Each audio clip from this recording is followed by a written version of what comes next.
Hello everyone, welcome to EduTap and welcome to today's Finance 360-degree session. In today's session, we are going to discuss a very important notification of the Reserve Bank of India that is regarding the RBI that has released the prudential norms on the capital adequacy for the RRBs for the regional rural banks. So in this session, we will discuss the important data points that you have to remember from the examination point of view, as well as I will explain you the terminologies that are important from the examination point of view. Okay, so in today's session we are going to discuss this whole master direction that is very important, as this is the newly released master direction in 2025 and this is the master direction for the RRBs that is quite in news recently. So we'll discuss that what is this capital adequacy and what are the different data points that you have to remember. Okay, so this is very important from the objective point of view and not only from the RBI Grade B point of view, from the NABARD Grade A point of view also these directions are important, because here the mention of NABARD has also happened. Okay, so we will discuss that what are the important data points and the terminologies here.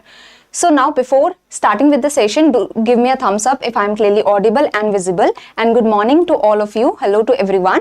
So welcome to the session. So let's start with the session. First of all, do subscribe to the YouTube channel of EduTap so that you continue getting these relevant videos, and do join our Telegram channel so that you can get the PDF of the session, and the link for the Telegram channel is provided in the description box below. Okay, so now let's get started with the master direction.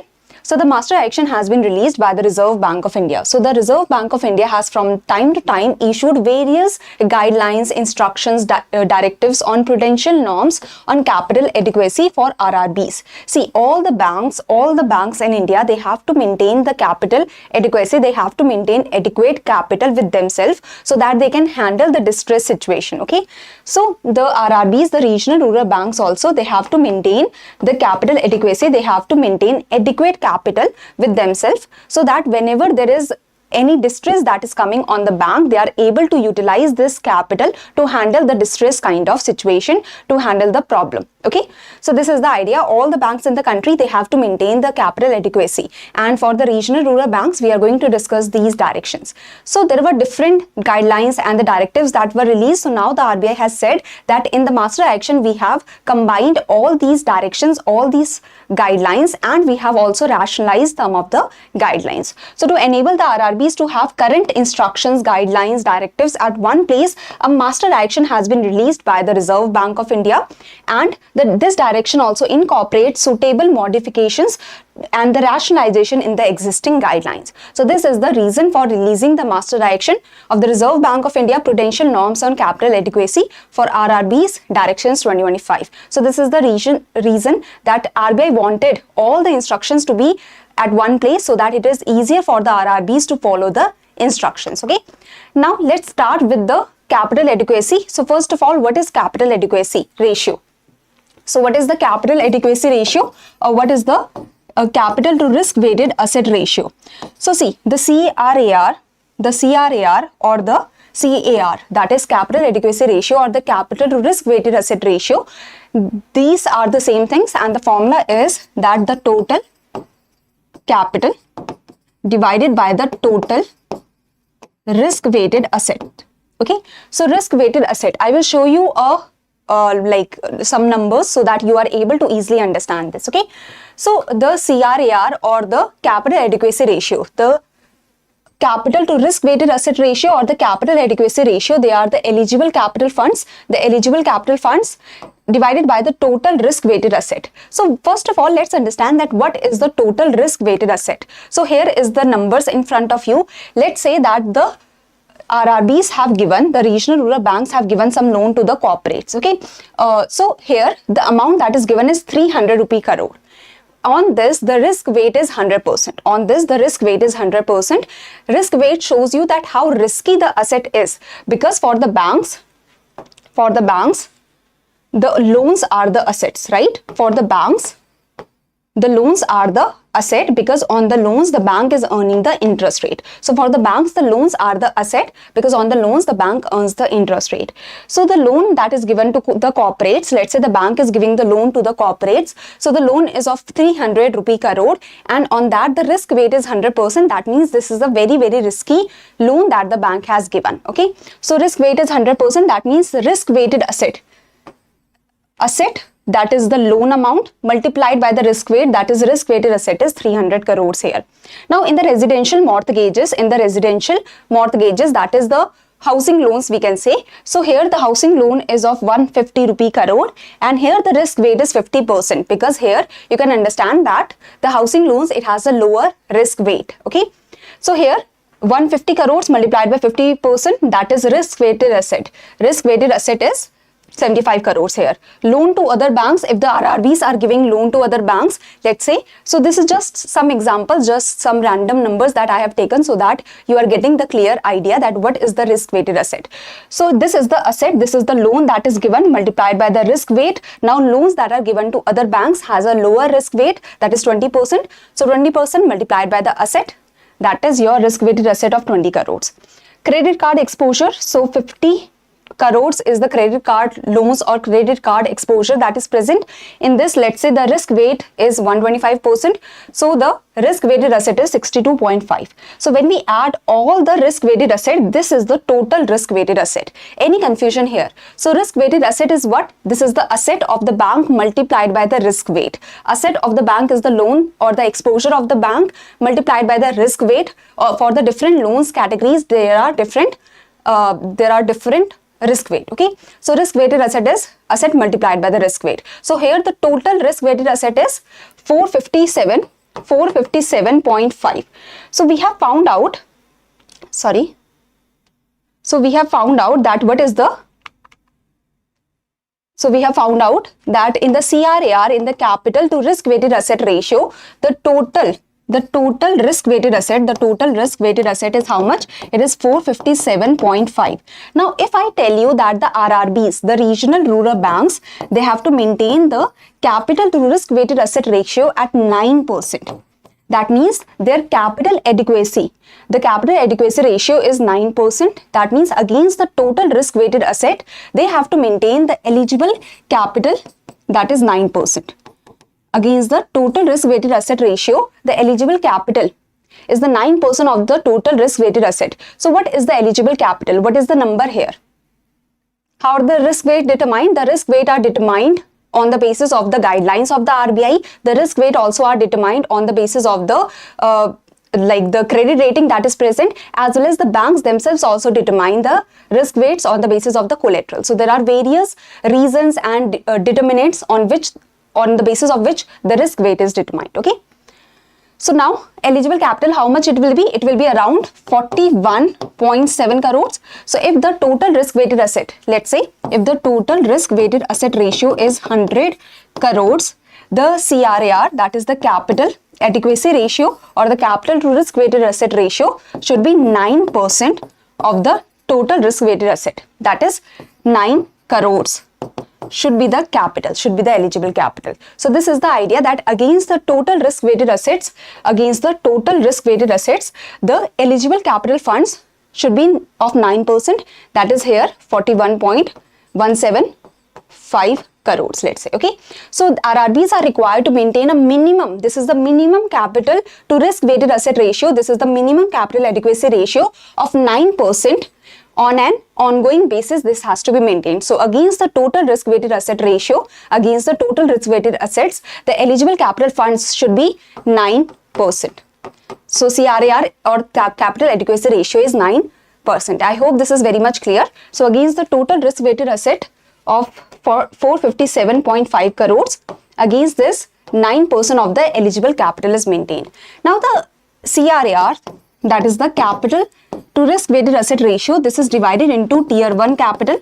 Now tier 1 capital is said to be the liquid capital. Whenever a bank is in distress, this kind of capital is used. Okay, so tier 1 capital is the liquid capital that can be used for any ongoing problem. So this is also known as ongoing capital. So if there is any distress that is coming to the bank can use the tier 1 capital to get out of the problem. Then there is the tier 2 capital. Tier 2 capital is also called the gone capital. That is once the bank is in the liquidation process, once the bank has is on the verge of becoming insolvent, then this capital is used. So tier 2 capital is the capital that is used once the bank is nearly going to get liquidated, it is going to get closed down. Okay, so CRAR, the capital to risk weighted asset ratio, this is 9% against the risk weighted asset. 9% of eligible capital has to be maintained. Now eligible capital is divided between tier 1 and tier 2 capital. Tier 1 capital is the liquid capital that can be used by the banks for handling any kind of distress. Tier 2 capital is the capital that will be used once the bank is in the process of liquidation or the bank is nearly closing down. Okay, so that's why now try to think which capital should be maintained more. If you have to decide that bank should be maintaining more of tier 1 capital or more of tier 2 capital, which capital, if total percentage is 9%, which capital the bank should be maintaining more? The tier 1 capital, because this is the capital that will help the bank to handle the problematic situation and the distress situation and will help the bank to come out of the problematic situation. So tier 1 capital, the banks have to maintain 7% of, at least 7% of tier 1 capital, and the rest 2% of the capital can be maintained in the form of tier 2 capital. I hope this is very much clear. If there is any confusion, ask me. Now, what are the components of the tier 1 capital? So that has to be understood. So in the tier 1 capital, if we want to understand the components, first we have to understand the face value and the issue price. Okay, so what is the face value? What is the face value? Face value is the value of the shares, that has been determined by the company, and this is the value that is used for the accounting purposes. Okay, so the face value is the value of the share that has been determined by the company, and this value is only used for accounting purpose. This value is not used for trading the shares, or this value is not used in the this value is not used for issuing the shares. This is the value that is only used for the accounting purposes by a company. Now issue price. Issue price is the actual price at which the shares are getting issued during the initial public offering or during the later on processes. The issue price is the actual price at which the shares are getting issued. Okay, so face value, let's say the face value, that is the value of shares that is determined by the company for the internal accounting purpose, is let's say rupees 10. While the issue price at which the company is issuing the shares, because the company has very good brand value, because the company, the shares demand is very high in the market. So let's say the issue price is rupees 100. Let's say the issue price of the share is rupees 100. So do you understand the difference between the face value and the issue price? Any confusion, anyone? The face value is the value of the shares. So face value, this is the original value assigned to a share by the company, and it is used mainly for accounting purposes, for the internal purposes. Issue price is the actual price at which the share is actually sold to investors in the initial public offering or the rights issue and such. Okay, so this is the idea. So now, in the tier 1 capital, we have the paid up share capital. Paid up share capital, this is the face value multiplied by the number of shares that are issued. Okay, so paid up share capital, the paid up share capital, this is the face value of the shares multiplied by the number of shares. So let's say the face value of the share was how much? It was rupees 10, and number of shares, let's say 100 shares have been sold. So what is the paid up share capital of the bank? What is the paid up share capital of the bank? It is 1000, right? It is 1000 rupees. Now what is the share premium? What is the share premium? The share premium, this is the premium at which the shares are being sold. That means the face value is 10 rupees, while the shares are actually being sold at the issue price, of 100 rupees. So the premium is the difference between the face value and the issue price. So how much is the premium, if anyone can tell me? What is the premium? What is the premium? What is the share premium here? Share premium is the difference between the face value and the issue price. So you have to tell me that what is the share premium here. I'm not getting your comments, I guess. So share premium is 90 rupees here, right? 90 rupees multiplied by the number of shares, that is 100. So here the share premium is 9,000.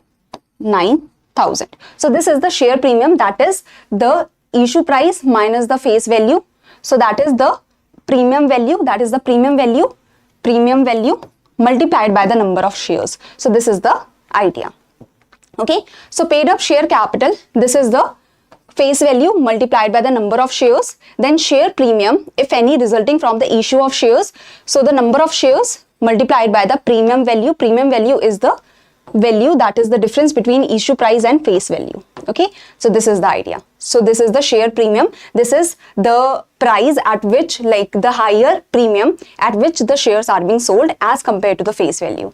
Next is share capital deposit. So this is the amount that is received for proposed issue of the shares. So the company has proposed that in the future we are going to issue the shares. So for that the company is taking some deposit, or company is taking some money. Okay, so share capital deposit, this is the amount that is received for proposed issue of shares or for the like future issue of the shares. Next is statutory and other free reserves. So the legal reserves that the bank are maintaining, and the other free reserves that the bank is maintaining, that can be used wherever the bank want. Okay, so these are the free reserves that the bank can use wherever the bank want. So this also come in tier 1 capital. Then the capital reserve representing surplus arising out of sale proceed of asset. So the banks have the guest houses, the banks have the residential property where the staff is usually staff quarters are there. So the bank has residential property, the bank has bank branches, the bank also has the training campuses and such. So let's say that the bank is feeling that this guest house is not important for the bank, no one goes there, so bank has sold that guest house. Okay, so the capital reserve represents the surplus, the profit that is arising out of sale proceed of the asset. If the guest house that was the asset for the bank, if it has been sold, so the profit that is arising by selling the guest house, so that is kept in tier 1 capital. Next is revaluation reserves. As I've told you that bank has a lot of property. The bank has a lot of property like the residential houses where there are staff quarters, guest houses. The bank has bank branches. The bank also has the training grounds and the campuses and such. So let's say that the bank has a lot of property and recently the property prices have started to increase. The property prices have started to increase. Now all this property was of 100 crores. Now the value of property is increasing to 110 crores. So there is the increase in value, by 10 crores. There is the increase in value of the property by 10 crores. So revaluation reserves means that once the value of the property has started to increase, this is the increase in the value of the property by 10 crores. So 45% of the increase in value will be taken in the tier 1 capital. So 45% of increase in value. So 45% of the increase in value, that is 10 crores, will be taken in the tier 1 capital. So revaluation reserves, this is arising out of the change or increase in the carrying amount of the bank's property consequent upon its revaluation. So the revaluation has happened and it has been found that the property value has increased from 100 crores to 110 crores. The property value has increased from 100 crores to 110 crores. So there is the increase in the property value by 10 crores. So 45% of the revaluation or the 45% of the increased value, that is 4.5 crores. This 45% that is 4.5 crores, this will be included in the tier 1 capital. Okay, and this is at a discount of 55%. That means 55 after deducting the 55%. After deducting the 55%, only the 45% of the value has been included in the tier 1 capital. So 45% of the value, that is 4.5 crores, this value is included. So 10 crores is the increase that has happened in the property value, but from this 10 crores, only 45% of the value has been included in tier 1 capital. 55% value has been discounted. That means this value has not been included. 55% of the value has not been included. Okay. So the revaluation reserves arising out of the increase or the change in carrying amount of the bank's property resulting upon its revaluation, this can be reckoned as the tier 1 capital at a discount of 55%. That is, after discounting 55%, only 45% is included in tier 1 capital, 55% is discounted. Next is balance in profit and loss account at the end of previous financial year. So whatever is the profit, if the profit has happened, so that profit will be included in the tier 1 capital. If the loss has happened, the loss will be excluded or will be deducted, from the tier 1 capital. Okay, so profit will be included in the tier 1 capital, loss will be deducted from the tier 1 capital. So balance of the profit and loss account at the end of the previous financial year, this is the part of tier 1 capital. Perpetual debt instrument, these are the debt instruments that have no maturity date. So once the perpetual debt instrument has been released, once it has been provided, so then you will keep on earning the interest. Let's say for the 6th month you are getting the 5% of interest. Okay, so on half yearly basis the interest is provided to you, or on the quarterly basis the interest is provided to you, or on the yearly basis the interest is provided to you. So interest will be kept on being provided to you. Now these are perpetual debt instruments that have no maturity date, but the interest will be provided to you as per the predetermined category. Okay, so perpetual debt instruments, these are the debt instruments through which the RRBs are taking the debt, but these debt instruments, they do not have the maturity date. They do not have any maturity date. That's why they are considered as perpetual, that never ends. So perpetual debt instruments, these comply with the regulatory requirements. They are eligible for inclusion in tier 1 capital, so subject to certain limits. So the limits we are going to discuss in the coming slides, as well as the regulatory requirements, the conditions also. There are certain conditions that have to be followed if the perpetual debt instrument has to be included in the tier 1 capital. Okay, so there are certain conditions that we are going to discuss in the coming slides. Till now, any confusion, anyone? So perpetual debt instruments, they are also a part of tier 1 capital, but there are certain conditions that we will be discussing in the coming slides. Any confusion, anyone, till now? No confusion? So now tier 1 capital, the following items shall be fully deducted from the tier 1 capital, that is the goodwill and other intangible assets. So goodwill arises when a company acquires another for more than its book value. So goodwill is the value that the company is paying extra to take over the other company. Okay, so goodwill arises when a company acquires another company, or when a bank acquires another bank, or when a regional rural bank is acquiring the another RRB by paying more than the book value, so that is the goodwill. Why the extra value has been given, why the extra price has been given as compared to the book value? Let's say the book value was 100 crores for the RRB, but 120 crores has been given to the RRB for taking over the RRB by the another RRB. So this is the goodwill, the extra 20 crores that has been given. This is the goodwill, that extra money has been given as compared to the book value. So this is the goodwill. Now goodwill is arising, there are different factors due to which the goodwill arises. That is because, let's say the RRB that we are taking over, that the other RRB is taking over, this RRB that is selling its property, that is selling itself. So the RRB has very good brand value, the RRB has a very huge customer base and such. So the goodwill are things such as company's good reputation, a loyal customer base, brand identity and recognition, etc. So the RRB, let's say there is XYZ RRB that is getting sold to another RRB, that is ABC. Now this ABC RRB is paying more as compared to the book value. Now more has been paid because the XYZ RRB has a good reputation, has a loyal customer base and such. Okay, so this goodwill and other intangible assets such as the brand value and the patents and the trademarks, these all things, they are deducted from the tier 1 capital. That means these values are not included in the tier 1 capital, because you can understand that the book value, the actual value should be included in the accounts and not the extra that is given, okay, on the basis of the goodwill. So that is not included in tier 1 capital. So goodwill and other intangible assets are fully deducted from the tier 1 capital. Losses in current year and those brought forward from previous years, this is also deducted from the tier 1 capital. So usually when we are seeing the balance of the loss and profit, so profit is included in the tier 1 capital, but the loss is deducted from the tier 1 capital. So it has been clarified. Here it is written a balance in loss, profit and loss account at the end of previous financial year. This is a part of the tier 1 capital. So it is said that only the profit is going to be the part of the tier 1 capital, and the loss, as I've told you, that the loss is going to be deducted from the tier 1 capital. Loss in current year and those brought forward from the previous year, they are actually deducted from the tier 1 capital. So profits will be included and loss will be deducted.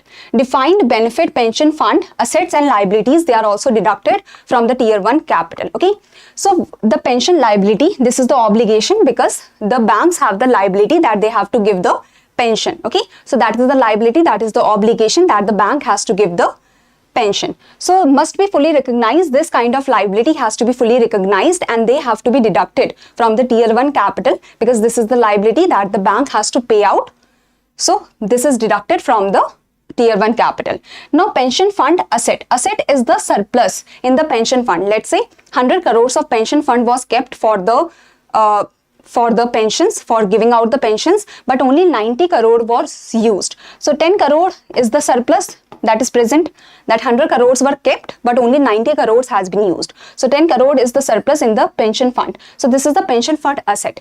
Now they are treated as not freely available because they are used for the following liabilities, or for the coming liabilities, or for the future liabilities. These money can be used and they are not freely available. There are some guidelines that has to be followed for using this money, the extra surplus. If the bank want to use it, they have to follow certain RBI guidelines. Okay, so they are not treated as freely available for the bank because there are certain guidelines that are utilized here, or that are present here. So it must be deducted from tier 1 capital, because tier 1 capital only includes the most liquid capital that is easily available with the bank. Okay, so pension fund asset, this is the extra surplus money that the bank has in the pension fund, but this is excluded. This is excluded from the, or this is deducted from the tier 1 capital, because this surplus funds cannot be used easily by the bank, as there are certain guidelines that has to be followed. Okay, so next is the following items if identified in the course of supervisory inspection. Let's say the RBI is doing some supervisory inspection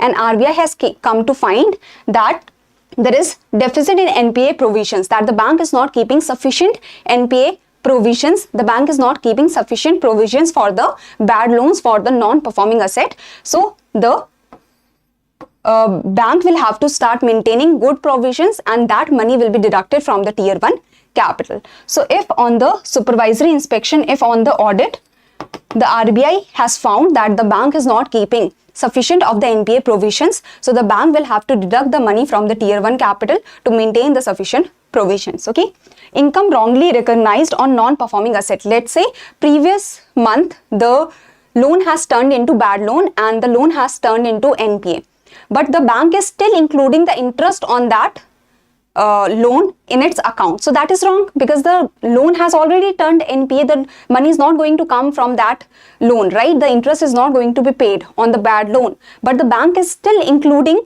wrongfully the bank is still including the interest on the bad loan. So that the income wrongly recognized on the non-performing asset, so that has to be deducted from the tier 1 capital, that has to be deducted from the accounts, that has to be deducted from the tier 1 capital. Now, provision requirement for liability devolved on bank. Let's say the bank has given the guarantee that, okay, this person is going to give back. Let's say the banks also give the guarantees. The bank give the guarantees that this XYZ person will pay the money to the other bank. Okay, so bank also give the guarantees on behalf of certain customers. Now, if the guarantee has been given by the bank on behalf of certain customer, if the customer defaults, the bank will have to pay for the guarantee that it has given, and the bank has to pay for the default that has been done by this customer. So when the bank is giving the guarantee for any customer, the bank has to maintain some provisions. Okay, so the provision is required for the liability, that is for the obligation, that is for the guarantees. So if the bank is giving any guarantee, against the guarantee the bank has to keep some provisions, because what if the customer defaults and the bank has to pay for the on behalf of the customer. Okay, so in the supervisory inspection, if any of these are found that there are provisions that are not kept in the good manner, or the wrongfully recognized income is there, if the provisions are not sufficient, so the money will be deducted from tier 1 capital to provide for the provisions and such. So this is the idea. Now tier 1 capital, we have understood the basic idea of tier 1 capital. Let's understand the limits now. As I have told you that the CRAR is 9%.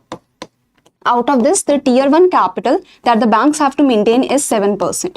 The banks have to maintain 7%, at least 7% of the tier 1 capital. So the total tier 1 capital shall not be less than 7% of the risk weighted asset.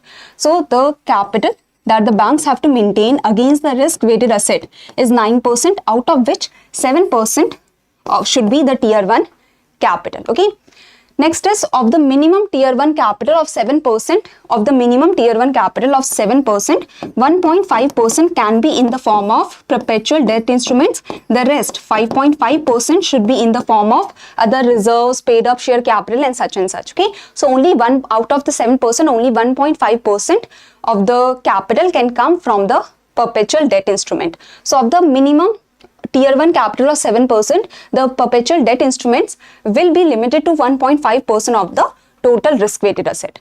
So tier 1 capital is 7%, 5.5% should come from the reserves, paid up share capital, share premium and such. Only 1.5% can come from the perpetual debt instrument. Any additional amount raised through PDIs over and above the 1.5%. So let's say there are more money that is raised through the PDIs. So that will not be included in this 7%, that can be included in tier 1, but extra will be considered, the extra amount that has to be separately included. Okay.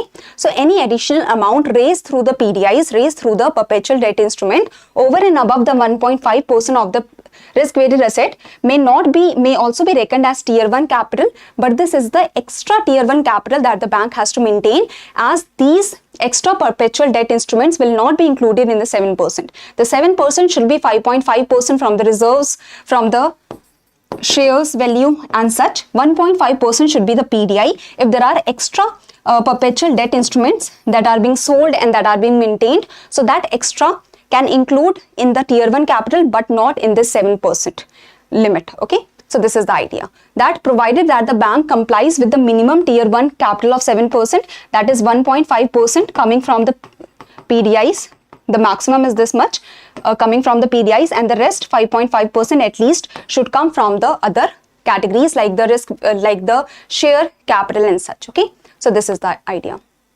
Now deferred tax asset. Any confusion anyone has till now?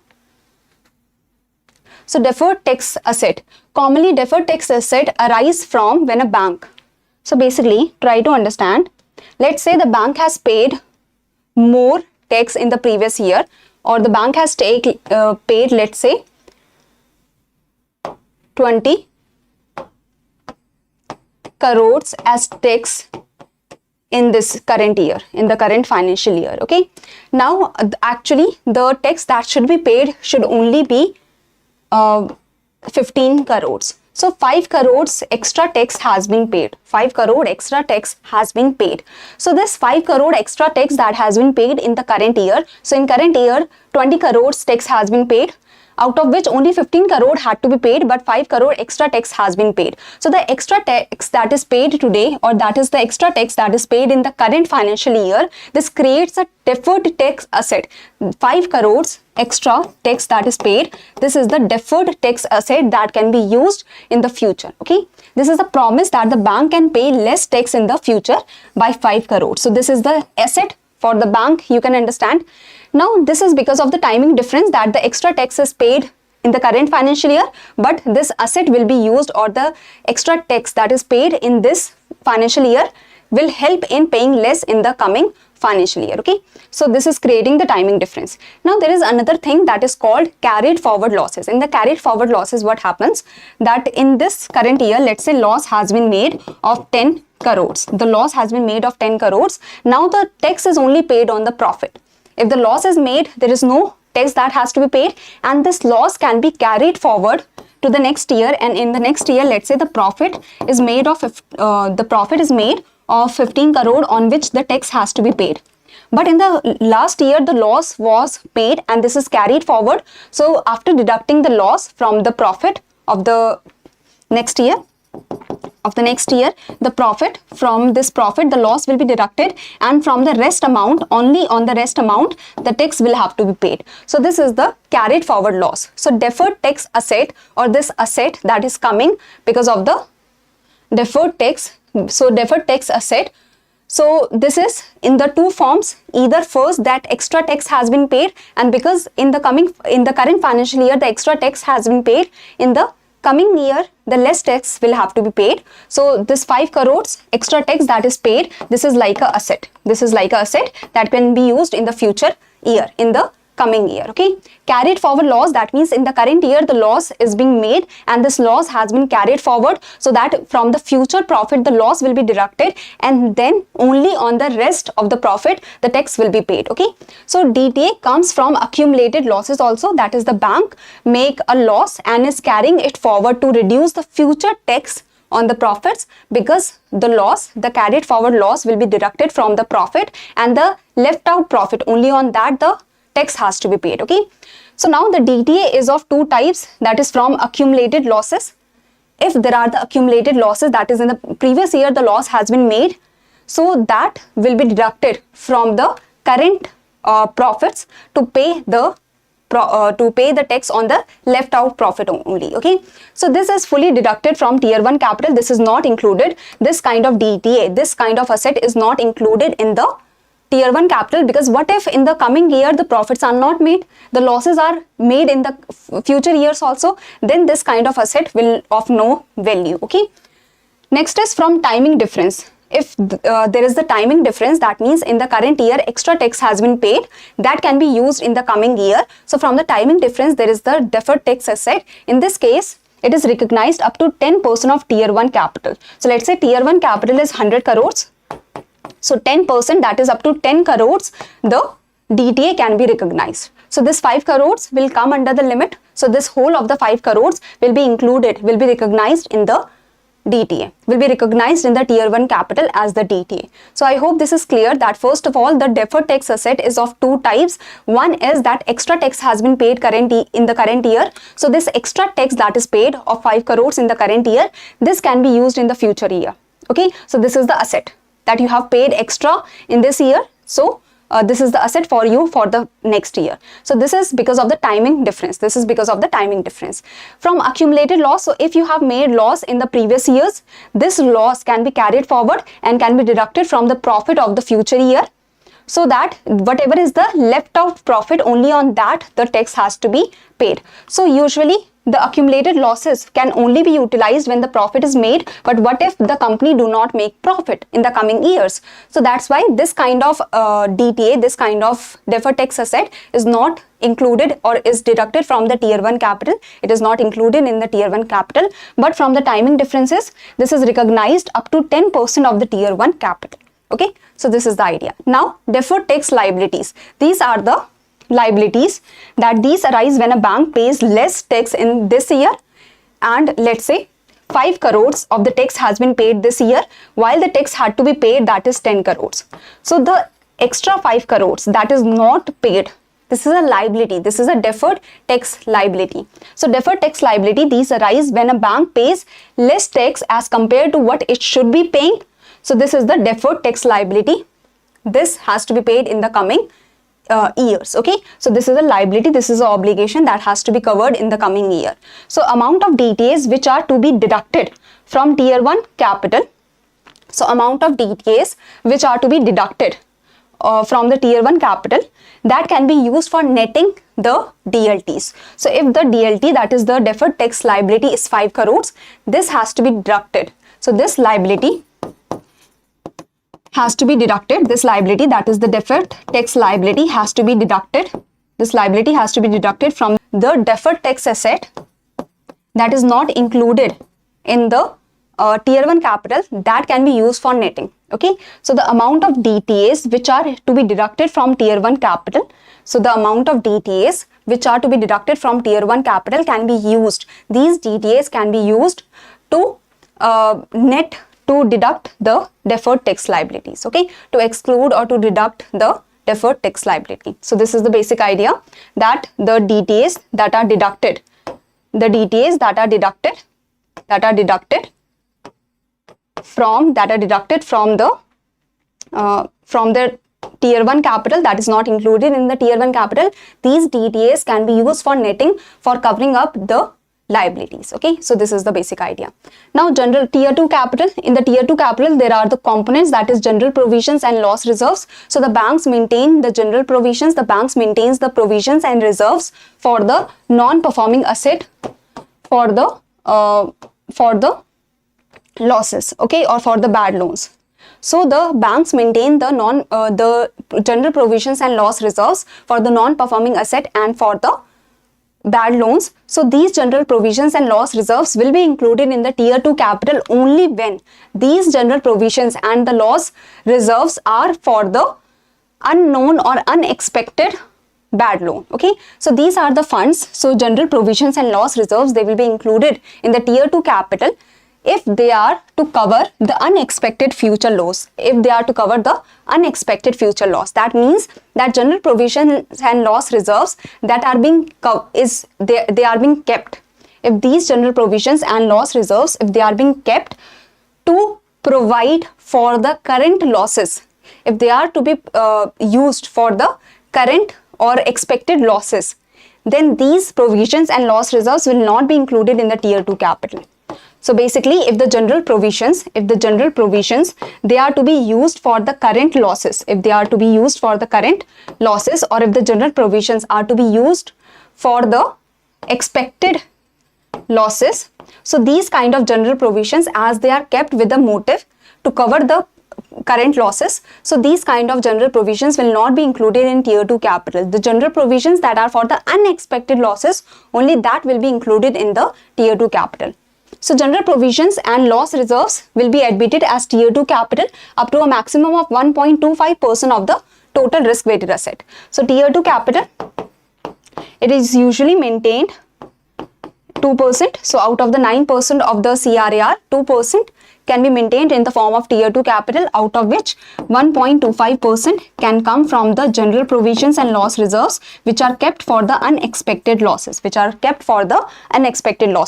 this is the idea that the banks, they have sufficient, if they have sufficient provisions to meet all the known or expected losses and the potential losses that they expect. So this kind of provisions should not be included for the tier 2 capital. Okay, so the general provisions and loss reserves, the general provisions that are kept for the current losses, for the expected losses, these kind of general provisions will not be included in the tier 2 capital, but the general provisions that are kept for the unexpected losses, only they are kept. So general provisions or loss reserves kept for the unexpected losses, they can come in tier 2 capital. This is the idea. Now investment fluctuation reserve. So banks may invest in different financial instruments. So bank may include the entire amount of the investment fluctuation reserve. So what is investment fluctuation reserve? So basically, this is the money that is set aside to cover the fluctuations in the value of the financial instruments, okay, of the investment. So basically the investment or the value of the investment can go up and down. When the investment value is going down, there is the loss that is being made. So to cover up the loss, there are the reserves that the bank keep. So investment fluctuation reserves, these can be included in the tier 2 capital. So banks may include the entire amount of these reserves in the tier 2 capital. So there is no limit, as there is the limit in general provisions, there is no limit in the investment fluctuation reserve. Now the limit on tier 2 capital. So basically the CRAR is 9%, out of which 7% is kept in the minimum of 7% is kept in the tier 1 form, and the 2% is kept at least, we can say at least 7% is kept in the tier 1 form, and 2%, around 2% is kept in the tier 2 capital. Okay, now the tier 2 capital, if the banks want to, like usually the banks are maintaining the CRAR of 16% or let's say 15% also. So banks are maintaining way higher CRAR than this is the minimum requirement. Okay, so banks, it is said that the tier 2 capital can maximum rise up to the 100% of tier 1 capital, that is the tier 2 capital can maximum rise up to the, let's say tier 1 capital is 200 crores. So tier 2 capital can maximum rise up to 200 crores only. Okay, so this is the idea that the limit on tier 2 capital, the total of tier 2 element will be limited to a maximum of 100% of total tier 1 elements for the purpose of compliance with the capital adequacy framework. So basically, the tier 1 capital should always be at least 7%, and the tier 2 capital, if it is increasing, it can be at max up to 100% of tier 1 capital, not more than that. Okay. Now reporting. So bank shall furnish an annual return to the respective NABARD regional office indicating the capital funds and the risk asset ratio. The return that is provided, the annual return that is furnished to the NABARD regional office shall be signed by 2 officials who are authorized to sign the statutory returns submitted to the Reserve Bank. Okay, so this is regarding the reporting. Now coming to the terms and conditions that are applicable, let's see. This is a few last slides that we have to discuss. So there are some terms and conditions that are applicable to the perpetual debt instrument to qualify for the inclusion as tier 1 capital. So perpetual debt instruments can be included in the tier 1 capital, but there are certain terms and conditions that have to be followed. Okay. So RRBs shall issue PDI in Indian currency only. So perpetual debt instruments can only be issued in Indian currency. The amount of PDI to be raised may be decided by the board of directors of the banks. So how much money is to be raised from the PDI, that is to be decided by the board of directors. Okay. So instrument shall be issued by the bank, that is, there should be no, usually what happens that, let's say the bank want to invest in a financial instrument, the bank want to raise the money. So bank can make a special purpose vehicle, a special company, a special purpose vehicle, that is a company, separate entity that invest or that raise the funds. Okay, and then funds are provided to the bank. So usually what happens that if the bank is not able to return the money, so bank says that okay, this special purpose vehicle, that is the separate entity, is at loss, and that's why we are not able to repay the loan, we are not able to repay the money, or we are not able to fulfill our debt obligation. Okay, so the bank, sometimes the banks, rather than directly raising the funds, the banks open a special purpose vehicle. The bank, they open a special purpose vehicle, that is a separate entity through which the bank is raising the funds. So the RBI has said that if you want to issue the perpetual debt instrument, you can only issue it through the bank directly. You cannot make a special purpose vehicle or the separate entity to issue the PDI. Okay. And it should be fully paid in. That means the investors should pay the entire amount upfront. It should not be like that 50% of the money is raised today and 50% will be raised next year. No, it should not be happening like this. If the PDIs are issued, it should be fully paid in. Okay. Next is with minimum tier 1 capital. The minimum tier 1 capital should be 7%. The PDIs can be up to the limit of 1.5% of total risk-weighted asset. Okay, so 7% is the minimum of the tier 1 capital. At least tier 1 capital should be 7%. If the tier 1 capital is 7%, the PDIs is limited to 1.5%. If the PDIs are increasing more than this, it will not be included in the limit of 7%. Then it will be the tier 1 capital. If the PDIs are increasing, the tier 1 capital should also increase. Okay, so this is the idea. So as I have told you that the tier 1 capital, the limit is 7%, the minimum is 7%. So 5.5% should be coming from the shares value and should be coming from the different instruments, from the reserves and such. Only 1.5% can come from the PDIs. If there is more money that is raised from the PDIs, then if this is increasing, let's say if PDIs are increasing to 3%, 5.5% will remain for the share capital, the 5.5% will remain for the reserves and such. So 5.5% plus 3% of the PDIs, so that will be 8.5% then. So if the PDIs are increasing, the tier 1 capital will also increase, because only 1.5% of PDIs can come in tier 1 capital of 7%. Okay, so with minimum tier 1 capital of 7%, the PDIs will be limited of the total of 1.5%. Okay, so if PDIs are increasing, the tier 1 capital should also increase, because only this is the limit when it comes to 7%.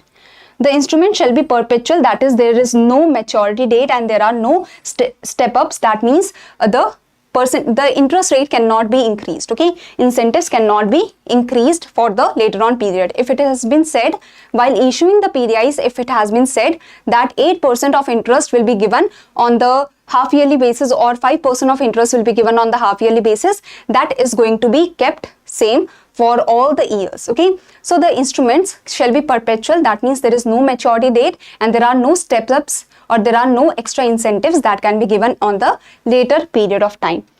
The interest payable to the investors shall be either at a fixed rate, let's say 5% on the half yearly basis. So this is fixed, or it can be floating rate. But when there is the floating rate that is followed, that means the interest rate can change. Now this floating rate shall be established on the basis of a benchmark interest rate. Okay, so for the floating rate, there should be a benchmark interest rate that has to be decided. Okay, so the floating interest rate should be referenced or should be decided on a basis of a market determined rupee interest benchmark rate. So there should be some benchmark rate on the basis of which the floating rate can fluctuate. So now credit sensitive coupons. So interest rate should not be linked to the interest rate should not be linked to the credit sensitive coupon. It's not like that the bank, let's say the bank, the regional rural banks also have a rating. So if their rating are decreasing, so the more interest is paid, because if the RRBs, the regional rural banks, their ratings are decreasing. That means the RRB has become more risky. The bank has become more risky. The bank is coming into a distress situation. So bank is more risky. So when the risky bank is there and you have invested in that risky bank, so when the bank is getting more risky, then more interest is paid by the bank. So it should not be happening. It is said that the coupons or the interest should not be credit sensitive. Okay, that is the coupons or the interest of the perpetual debt instrument, it should not be linked to the bank's credit rating or spread. So this is the basic idea, that the bank which is raising the perpetual debt instrument, so the bank's credit rating should not affect the interest on the PDIs, because when the bank is getting risky or the bank is in the distress kind of situation, the credit rating decreases and the bank has to pay more interest then to its investors. Okay, because the credit rating has decreased or the bank has become more riskier, so more interest has to be paid by the bank. So it is said that this kind of thing should not be happening in the case of perpetual debt instrument, because if the bank will have to pay more interest, it will put more burden on the bank and the bank can go more into the distress kind of situation.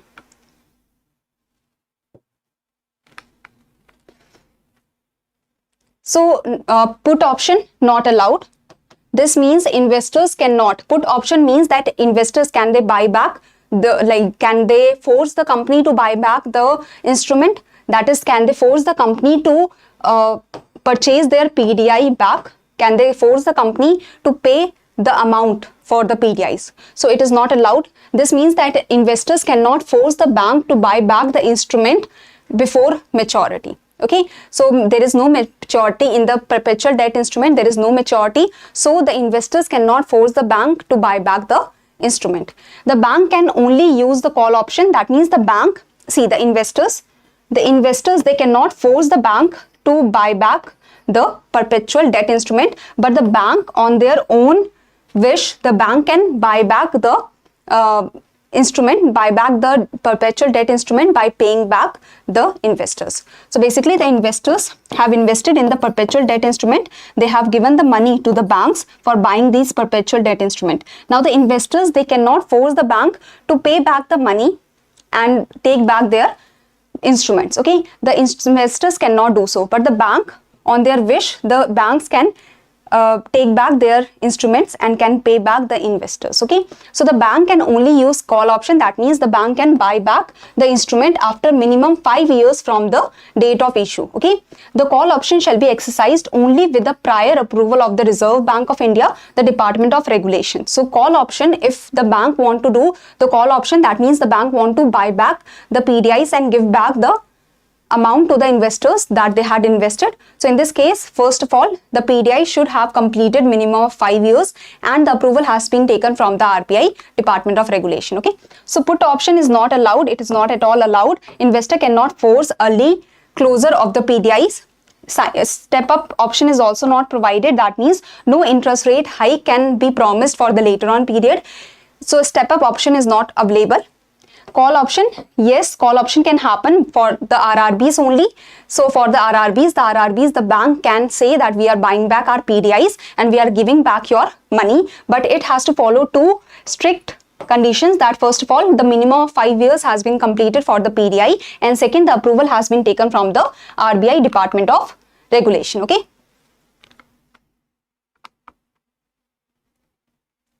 Yes, this whole guidelines are for the RRBs now. So the banks are also releasing the PDIs, okay? So PDI should be subject to a lock-in clause.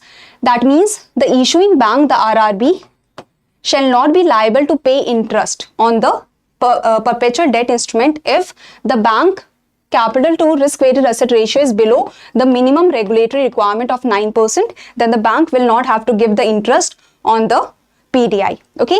The impact of such payment, or what is happening, that the CRAR is maybe 9%, but if the interest is paid on the PDI, then the CRAR can go below the regulatory minimum. So the impact of such payments results in banks' capital to risk weighted asset ratio falling below the 9% of the regulatory requirement. So if the CRAR is falling below 9% with the payments of interest, or if the CRAR is below 9%, so then the interest should not be paid, or interest do not have to be paid by the RRBs on the PDI, okay? However, RRBs may pay interest with prior approval of RBI when the impact of such payment is leading to the loss for the RRBs. So even if the RRBs are making the loss by paying the interest for the PDIs, or even if the RRB's loss is increasing, their net loss of the company is increasing by paying the interest on the PDIs, the RRBs can continue paying the interest rate if their CRAR is above 9%, is meeting the regulatory requirement of 9%. So RRBs may pay interest with prior approval of RBI when the impact of such payment may result in net loss or increase the net loss, but they at least have the minimum CRAR being met, okay? The interest shall not be cumulative. That means it's not like that previous year the interest was not paid, so this year double interest will be paid. No, the interest rate is not cumulatively, it is paid on the half yearly basis or on the yearly basis, whatever the criteria is. So the interest rate is not cumulative, it will not be added up, okay? All instances of invocation of lock-in period, that is if the lock-in period is invoked, that means the RRB is saying that we are not able to pay the interest rate because our CRAR has gone below, or our CRAR can go below if we pay the interest rate. So in this case, it has to be notified by the issuing bank to the Chief General Manager of the Department of Regulation of the Reserve Bank of India and Department of Supervision of the NABARD head office. As you know that RRBs, they are regulated by the RBI and they are supervised by the NABARD. So the Department of Regulation of Reserve Bank and Department of Supervision of NABARD has to be informed, okay? So the claims of investors in PDI shall be senior to the claims of investors in equity. So basically, PDI, if the bank is getting liquidated, let's say the RRB is getting liquidated, the RRB is closing down. If the RRB is closing down, so the investors will be paid. Which investors will be paid before, which investors will be paid after, so that has to be understood. So first of all, the creditors, all the other creditors, the creditors, that is the banks. Let's say the banks have given some loans to this RRB. Let's say XYZ RRB is falling down. XYZ RRB is getting liquidated. It is going to be closed down. So if this RRB is going to be closed down, so if this RRB XYZ is going to be liquidated, so this the XYZ is going to be liquidated, so XYZ has to return the money of the people that it has taken, okay? So XYZ has to return the money of the lenders. So different banks had lent to XYZ, so money has to be returned to the banks. The money has to be returned for the debt instruments, okay? Once the money has been returned after liquidation, once the money has been returned to the other banks, to the lenders, to the other debt instruments, then for the PDI, the money can be paid, and after that, once the money has been paid for the perpetual debt instrument, once the money has been paid to the investors that invested in PDI, after that, the money will be paid to the equity holders. This is the idea, that the claims of the investors in PDI shall be senior to the claims of investors in equity. That means the PDI, if the bank is getting liquidated, first the PDI investors will be paid, after that the equity investors will be paid. But the PDI investors will be paid, their claims are subordinated to the claims of all other creditors. That means the PDI investors will be paid after the other creditors have been paid, after the other lenders like the banks and the other debt instruments lenders have been paid to, okay? So the PDI investors are subordinated to the other creditors, but they are senior to the equity holders. So this is the idea. The total amount raised by the bank through PDI shall not be reckoned as liability because the PDI has no maturity date. The bank can return the money whenever the bank wants. If the bank wants, then only the maturity amount will be paid back. So PDI is not a liability because it is in the hands of bank when it wants to return the money. So it is not a liability. So if it is not a liability, against this CRR or SLR requirements do not have to be maintained. CRR is cash reserve ratio, SLR is statutory liquidity ratio. So the banks, RRBs, do not have to maintain the reserves against the PDIs. Okay.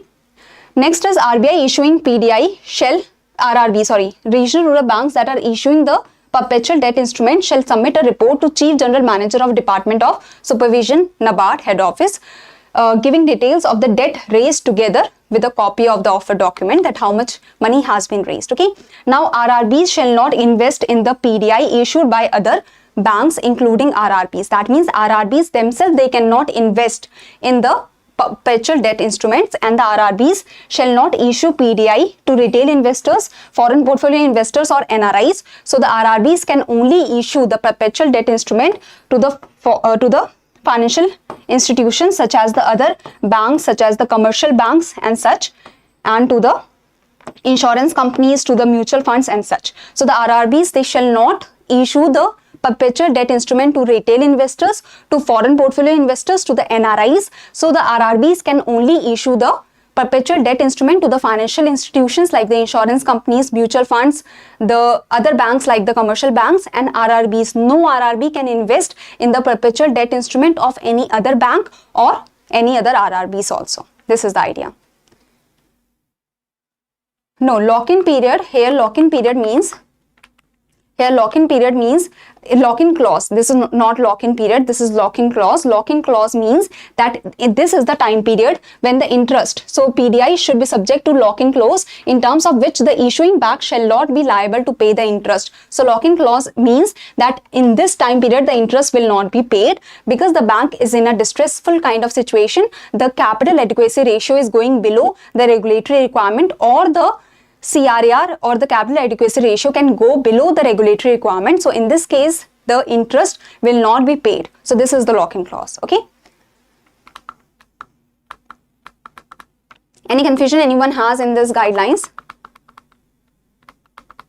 So previously when we were talking about the PDIs, it was clearly said that, see, the PDIs, they are 1.5% of the tier 1 capital, that is 7%. And 5.5% is your other capital, that is in the form of reserves or the share capital. The bank can raise more from the PDIs, more money can be raised through the PDIs, but that will be the extra money that is raised from the PDIs that can help in increasing the tier 1 capital more than the 7%. Okay, so 7% of tier 1 capital can come from 5.5% of the reserves and shares and such, and 1.5% from the PDIs. If extra PDIs are raised, that will help in increasing the tier 1 capital. Okay, so this is the idea. Yes, you can understand that. Now coming to the questions, so let me show you the first question. So this is the first question. I hope you will be easily able to answer this question. So any confusion anyone has in today's session? So this is the first question. I hope you will be able to answer this question. This is the first question where you have to tell the incorrect statement. Okay. And this is the second question where you have to tell the correct statement. So this is the second question. Now this is it for today. Thank you very much for joining the session. Now we will meet in the next sessions. Thank you everyone. Thank you for joining the session, and do give the right answer of the homework question. If there is any confusion, that you can ask in the comment section. So thank you everyone. Thank you for joining.